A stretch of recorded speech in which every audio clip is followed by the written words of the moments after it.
We're with Max Borentstein, The Terror Infamy on AMC. You guys are nominated for long form, so congratulations.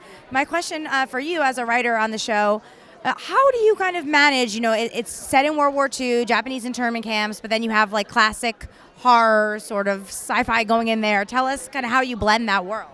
Well, I mean, that was the real challenge, but that was also the concept of the show from the get-go. I mean, AMC, they had created this wonderful format with the Terror last season, and it was based on a book, and it had a historical moment, and it added this genre element to it, but it was a true story at its root, and they were sort of looking for another season that would be a completely different moment in time, which is a real opportunity, I thought. And the Japanese American internment is an event that is sort of tragically and criminally underrepresented in film and television.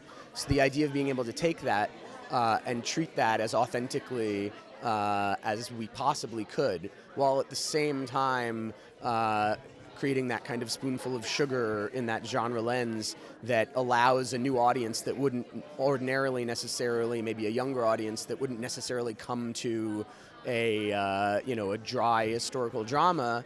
So we could use that moment in time in a way to sort of do both, to create something that was visceral and exciting and terrifying, and that would in turn sort of like show the sort of underlying truth of the historical moment, which was also terrifying and horrifying and horrible. Yeah, and educating a new audience to it, definitely a challenge, but you guys did it. I mean, you're here, you're getting nominated, so congratulations on that. And what about just, you touched upon a little bit, it offers diversity even in the casting as well, which is not always an opportunity, No, absolutely. I credit the showrunner of the show and my co-creator, Alex Wu, who really he made it a mission to have Japanese American and Japanese people from around the world and from Japan, like as a part of the show in every possible sort of behind the camera and in front of the camera.